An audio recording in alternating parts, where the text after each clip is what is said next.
Welcome ladies to Satynmag, Power Women segment. Joining us today is a lady who's built her own credentials as a second generation female entrepreneur. Ameena Ziauddin, she's the president of Norfolk Foods. Welcome Ameena. Thank you so much for having me. Tell us a little bit about your journey as well as any advice that you will have for other female entrepreneurs and insights from your own business journey, so that those could be stepping stones for other women. I mean, for me as a second gen, it was always a matter of when I would join the business, not if. I was obviously always given a choice if I didn't want to join. But from a very young age, I was very passionate about joining the business. And therefore, from a very young age, when I was like 16, I started working internships every summer in industries around the food industry. And that's something I think is very important. Whether you're not a second gen or not, or whether you're just interested in business, is try and get some work experience from a very young age. Don't wait until you finish your studies or finish doing everything to work. I think working from a young age gives you a good work ethic and gives you a lot of exposure as well. So because of that, I was able to say, okay, this is what I really want to do. But I was still told to keep my options open in case, other opportunities pop up. So which is why I did manufacturing engineering and not go straight into the food technology or food science. But by the time I finished my first degree, I realized, okay, this is really what I want to do. And I was able to do a master's in food production management. Luckily, the university I went to had both, had my engineering and had my master's program as well. So I was very lucky in that sense. But after that, I moved back to Sri Lanka. Despite having a job in the UK, things changed, so I had to come back home. But one piece of advice I would give someone who's joining a family business: you can't take the hot seat the first thing you do. I mean, I think that's a bit ridiculous of you to try and even do that. Work your way up. I mean, obviously you know where your end goal is, but trying to get there within 1 year isn't going to give you anything. So I started actually on the factory floor, and my parents were very keen that I learn the processes that are, going on in the factory, talk to the people, know the people. Because in our industry, being a manufacturing industry, people are very important. I mean, obviously in any organization, people are important, but they make the product as well, right? So you need to know who you're talking to. A lot of them have worked with us over 20 years. So those relationships are very important. But I was always told to take up any opportunity. And I think this is something that if you're working, always see that you try and do as much as you can, even outside work. Like, join up. I mean, we're very lucky now in Sri Lanka. You have so many organizations you can join, so many opportunities to go to seminars, workshops, like broaden your horizons. Because I think doing that, meeting other people outside your family, outside your organization, you bring back a lot more knowledge. Like learning, peer-to-peer learning is so important. So try and get out and do more. I think you touched a key point, which was that you can't start at the top. When it's particularly a family concern, you got to start at the bottom and work your way up. And that's kind of going to be your whole stepping stone experience. Yeah. What would you like to say to a young female entrepreneur? The opposite of that sometimes, because they just feel so confident to take on everything. Yeah. While sometimes it's a good thing. Yeah. I think you get two different sets of people. One, you get who are extremely hesitant to take that step.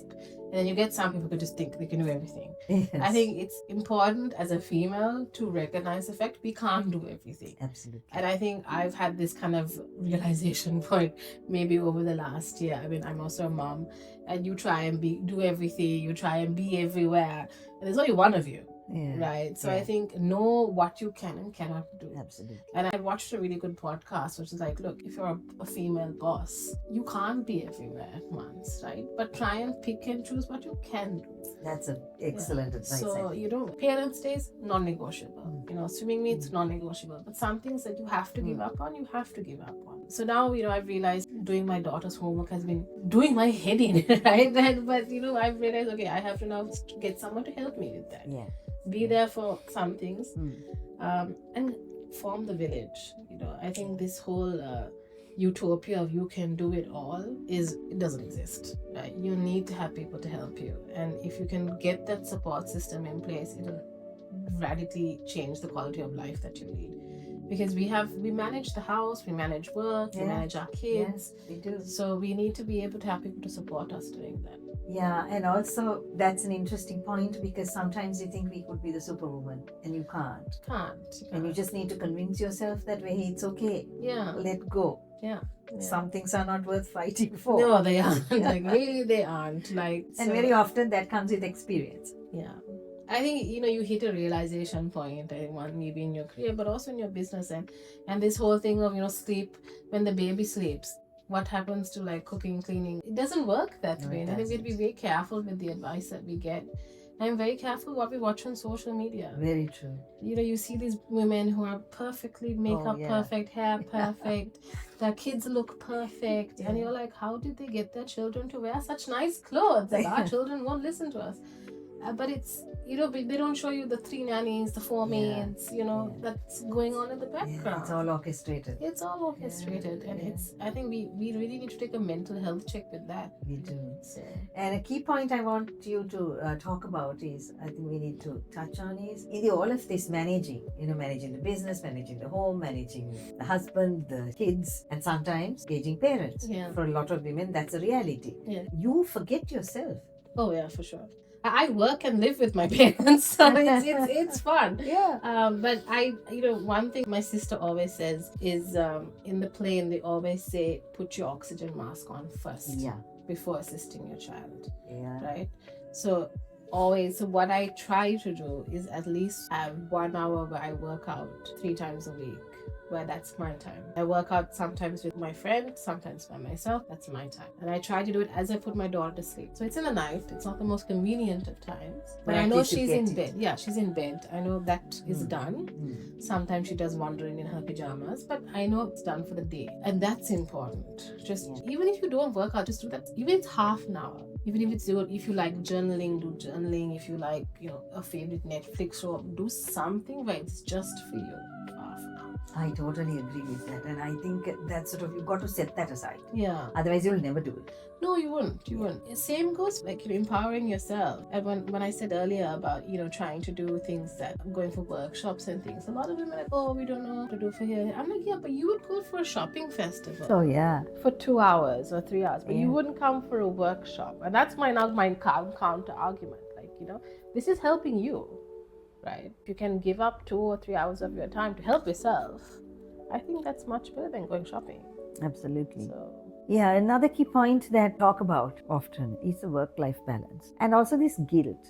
I feel guilty. My gosh, I'm a mom. I'm like, okay, how can I take time off by myself? Yeah. We feel guilty about enjoying ourselves and to kind of always, I think it's the mindset that we put into. Yeah. Like, children first, yeah. Family, everyone, and then yourself last. How would you say we negotiate the whole guilty complex thing? I think there's balance, right? I think you can't be out all the time for like me what time, you said, yeah. Right? I mean, there is something there is give and take. I know my mom sacrificed a lot for us. Like, she was saying that she would always be invited to the Queen's birthday. Now it's King Charles, but Queen Elizabeth's birthday party. But she never went. It was our exam time. Always in the bang middle of our exam time. So she never went for it till we were 16. Where she said, now y'all are old enough to win. And I was thinking, wow, would we do that though? Yeah. Would we sacrifice this invitation that Absolutely. comes, to a very select sort of people because our kids have exams? So I think it's the mindset that we also take in what we are willing to sacrifice for our children. But having the balance. So you can't be out every night saying me time. Our kids are neglected. So. And also the generational thing. I think you mentioned your mother doing that. I guess in our mother's generation, it was like, wasn't even thought about. No. Me time wasn't even a... That's what she said. What are you all talking about? You all are going on about, me time and this time. And she's like, get on with it. Right? Yeah. I mean, the thing is, I really do look up to my mother because she did set up the business while looking after 2 children. Yeah. But it's also, it's how you perceive things. I never remember her not being there. Yes. She set up a business. She used to do supermarket promotions, quality, all that. She was working, a full-time working mom. But I always remember her at our netball matches, at our parents' days, at the things that mattered. And that's what she's taught us as well. Be there for the things that matter. But we were at the neighbor's house, but we had such a good time at the neighbor's house that we didn't think it was, our parents are working, therefore that's why we're at our neighbor's house. And now, we were lucky. We had a close set of neighbors who would take care of all of us, pick us up from school if our parents couldn't. But that's the thing. It's what you remember growing up, which is more important. So, my mom always says, if your daughter looks up from her stage, from school or from her racetrack and she sees you, that's enough. It doesn't matter if you weren't there for the whole thing, but you are Yeah. there for her time, it's enough. True. That's very true. I've seen those videos where they. It's you know, true though, yeah, you know, it's very like, you know, true. my daughter UN Day or something, they now think of different things for parents to come Yeah, to. yeah. But she looked up and she saw us, and the smile that she gave, Yeah. I was like, God, if I had missed this, I would have been dead. But, you know, it's, Yeah. you know, Yeah. I do try not to. Like, I do try to.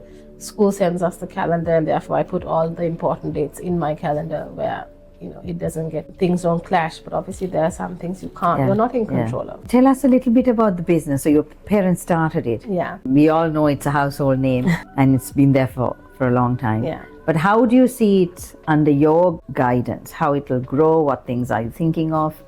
So we turned 31 this in October, and you know, from where we started to now, we've obviously grown our product range considerably. And I think something that we would look forward to is becoming more of a food solution provider. So basically providing more things that would be more convenient for a working, busy mom. Even if you're not working, you're busy, right? So trying to help a mom at home, trying to feed her children something that is good and nutritious, of excellent quality. But not just at home, we obviously supply the hotels and restaurants as well. But going forward, we would like to diversify our product range as much as we can to provide our customer with more things. How would you say the business journey is for someone starting, a woman starting out on her own? Because we work with lots of female entrepreneurs with our platform. We do see them limiting themselves, or we do see them saying, look, I cannot grow up, maybe I don't know to grow, I don't want to go, my husband says what I'm doing is enough, or I want to be able to manage the kids while doing this. What would you say to those when they have the potential to grow? So, I mean, scaling up, I think is Yeah, what you're exactly. saying, right? I mean, we see this quite a bit. One with people that we work with. I'm also part of an organization called MWC, where we're trying to get women to shake off that fear, but also recognize when you can scale up. Because doing it too fast also is not going to help you. Exactly. But when you're at that point, is getting a partner in going to help you? Because sometimes if you have an excellent product but you can't manufacture it more, if you get someone in to help you manufacture it, then you at least oversee the operation, and you therefore have time for other things. I think there is a balance with creative, being creative control and giving up some of that control. And when you're kind of transitioning from a small to a medium business, that's the step that people are hesitant to take. For example, if you make excellent brownies, you are scared to give someone your recipe in case they walk off with it. Yeah. Right? But anyone can try, but they won't make it the same way you make it. Right? So you have to overcome that fear and say, okay, if I let someone else make the brownie, I check it, but if they make it, then at least I can spend 1 more hour with my kids. So that balance being there is good. But also scaling up, I think I was having a chat with someone on the way here, is be consistent. Absolutely. So what we see over and over again is product first time, second time, third time is great. The fourth time is a massive letdown. Absolutely. And we had a talk from Cheryl, who does events, Cheryl, and she gave us some really good advice. And she said, stick to your word. If you tell me you're going to deliver at 10 a.m. on a Friday, I expect it at 10 a.m. on Friday. I don't want excuses. And as women, for some reason, women-led businesses think it's okay to give the excuse of, my kid was sick, I didn't have gas. Like I ordered some cake from a lady who didn't deliver it and was like, I didn't have gas. And I was like, yeah, but now I don't have the cake, right? Or another one didn't deliver saying, oh, my kid was sick. And I said, I understand that, I'm also a mom, but you can't let down your customer like that. Right? And then that's something we have to shake off. I feel like, we see that it's okay to let down a customer, but I won't come back to you after that. Absolutely. I think that's a really good insight that you brought up, but I, as a female entrepreneur myself, always prefer to buy from a female entrepreneur. Exactly. And I always say, look, I would much rather buy from another woman than from a man. So, as you said, it has to be very consistent. Yeah. I think, again, talking about the women entrepreneurs that we work with, that we reach out to, what I think is it's lack of awareness. They don't know. They are ignorant of this whole customer relationship management. They just think, as you said, it's all right. My kid was sick, so she expects you to understand. Yeah. And also, like, you're right, the professionalism comes in, I think, later. Yes. But then again, you also need to go and seek that information and Yes. seek that knowledge. Yes. There are lots of platforms. Oh yeah. Oh yeah. Right, loads who Yeah, are trying to yeah, help women. You know, it's up to you. Also, we can't. You can, as they say, you can take to the horse to the water, but Exactly. you can't make them drink. Exactly. Right. So keep your eyes and ears open.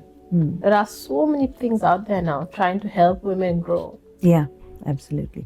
Also, if you can talk about you being in food, are there ways in which your business can be like a launching pad for other women trying to start their businesses? In food particularly, are there any sort of, do you experience or work with women where they are sort of, adding value to your products, or they... So, I mean, from Norfolk Foods, that's just not at the moment, because right now what we do is we do source from larger suppliers because of the quantities that we do. No, I'm not saying buying from, but where, they could buy your products. And they could. Yeah, that's happening. Yeah, so Hurry exactly. Hurry Up at the moment caters to a lot of caterers Yes. who work from home. Yes. So the people who do party packs and nikah boxes and catering, they use our products. Yeah, and right. I recently met someone last week who I didn't know she does catering, and she's like, yeah, I do like short eats and for like birthday parties and things. And your products really help me. Yes. So in that way, yes, we are trying to help. I mean, this is why Hurry Up also exists, is trying to bring the product range that we give to the hotels and restaurants to people who can buy it. Right. Like the normal customers. Right. Another aspect that I think we need to talk about is the healthy part of it. Now we talk of food industry, we talk of instant food, Yes. or we talk of processed foods, Yes. and so on. How would you say to be mindful of that concern? I think it's a good concern to have, right? And I think we've also tried to reduce our salt content. For some reason, the market has rejected it They as soon as we want did. salt. Yeah. So we were like, no, but this is good for you. So Yeah. No. So it is a concern that we also have, because we don't like putting high levels of salt, as well as coloring. I mean, we removed coloring from our sausages. And our normal premium sausages in the retail market don't have coloring, they don't have MSG. And they were like, no, but it's not red. I'm like, yeah, but chicken isn't red. Like, when do you have red chicken? But the mindset now is that, so you get one set of market who expect a color like this, and you get the others who don't. So we are also working on clean labeling. I mean, our retail crumb products anyway don't have colors, flavors, MSG, or preservative.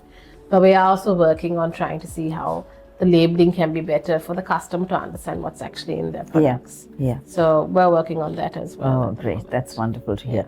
So in wrapping up, I would like you to tell us if there's anything that we've not covered, something that you could bring out from your experience, and how do you see the aspirations of other corporate women or women entrepreneurs? I think, speaking to a lot of women within the corporate industry and even outside, within my community as well, I think we always take a step back.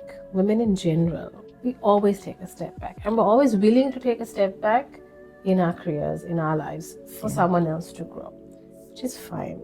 But remember, there's a time where you can also step, because limiting yourself and your the capacity which you can give is a waste if you don't, right? Yeah. So I think try and go back to work, try and go back to school, age is just a number. Absolutely. Now.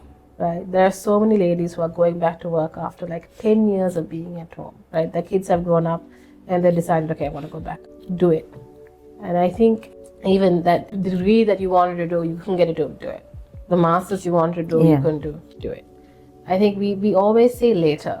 And it's an excuse all women give ourselves. And we say later never happens. Later, And later never happens. Later never happens. So try and always, I'm not saying put yourself first, but there's a point in time where you have given to everybody and then you're left. Yeah, that's very true, because some of the things we do, these women-friendly Satyn Women-Friendly Workplace Awards, which is the only women-focused award in the workplace. So we've been doing this for over 5 years now. So we see a lot of insights. So one of them was back to work, where we came across ladies who've given up work for kids and for family, and they've decided to go back. And there was one lady who went back, and she was able to kind of rise up to the same position that she was in when she left, which was like a major achievement, I thought. But some of them hold back thinking, I'm not upskilled, I am not confident to go back. But they can if they want to. Yeah. I mean, on the flip side, I know people who've left the workplace saying, okay, it's a critical time in my child's life. I want to be there for them. And that's perfectly fine. Like, I think that's, it's an amazing, thing to give up because it is for your child, right? Yeah. In the sense of, okay, but have a thought process to go back. Yeah. Because I think you have so much to give Absolutely. as well. Absolutely. Right? You still have a lot to give, as you said. I think as much, okay, your kids need you till you're 18. After that, they're adults on their own. Yeah. So we always think that you can go back or do something else because there's so many talented, creative women who are not harnessing their abilities and their talent. But still, I think women on the whole need to understand the benefits of it. I think what technology can do, some of them still are hesitant. Yeah, I mean now even with WhatsApp, you can have a WhatsApp store. You can. Instagram, So much can that you can store. do. Yeah. I mean, so much of what I buy from social media are from women-led organizations. Absolutely. Yeah. Right? I mean, it's amazing to see. Yeah. Now there are those selling cut vegetables, selling meal preps. There's so much going on. I mean, we are so entrepreneurial. I mean, Sri Lankan women by far, they're very entrepreneurial. Right? So. And it's a need. No, we all have that sort of need. So, I mean, women in general, we have to be resourceful. No? We have to be able to run the home and run your kids' lives. And when they come at 8 o'clock in the morning going, I have a costume today, I forgot to tell you. You need to be able to rustle something up in 10 minutes, right? So if you're used to working under pressure. Or at 9 o'clock, you'll say, I need this thing to be taken to school in the morning. I knew for a week, I forgot to tell you. So, we're used to working under pressure. So thank you, Ameena, for joining us. No problem. It's been great having this conversation, and I'm sure for the ladies who are watching, there are great takeaways that they too can make use of. Thank you so much for having me. And thank you. So thank you for being here. No problem.